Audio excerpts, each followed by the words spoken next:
So just because we're in an online course doesn't mean that we're not going to still have opportunities to connect and get to know each other better. And what better way to do that than to play the classic game, Two Truths and a Lie.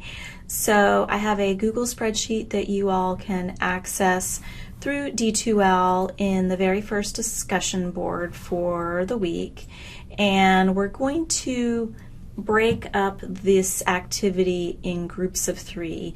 So group 1 will contribute 3 statements in week 1, and group 2 will add 3 statements in week 2, and then later on in the term, group 3 will add 3 statements.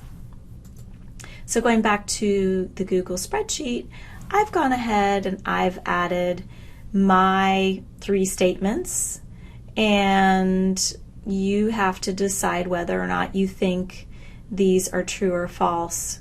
So you'll notice that in the second column is the name of each student, and then to the right of that column are spaces for you to add your statements.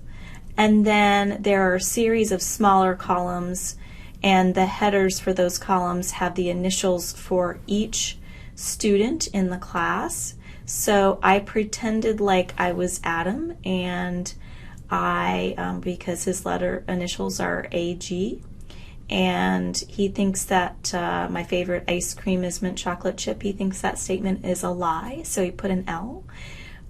He thought the statement, I don't have any tattoos, is true, and that I had a potluck for my wedding reception dinner is also true. So he put LTT, and then all of you would go through the list and add T's and L's.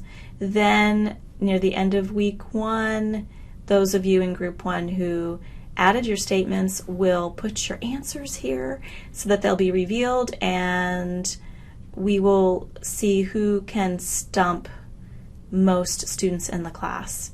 I've added a few little kind of placeholders to remind people when they need to add their statements. So group 2, they'll need to post their statements by October 11th, and then group 3 by October 25th.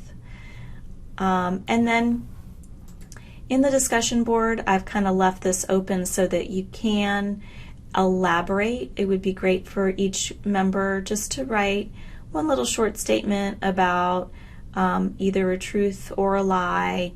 And this is very free, and I'm not going to grade you based on the number of posts that you've written, and this is really meant to be just a fun activity, so there's really no pressure. The main thing I'm going to give you your 5 points on is just completing this spreadsheet. So I hope that we have a little bit of fun getting to know each other a little bit more, and I look forward to teaching the class.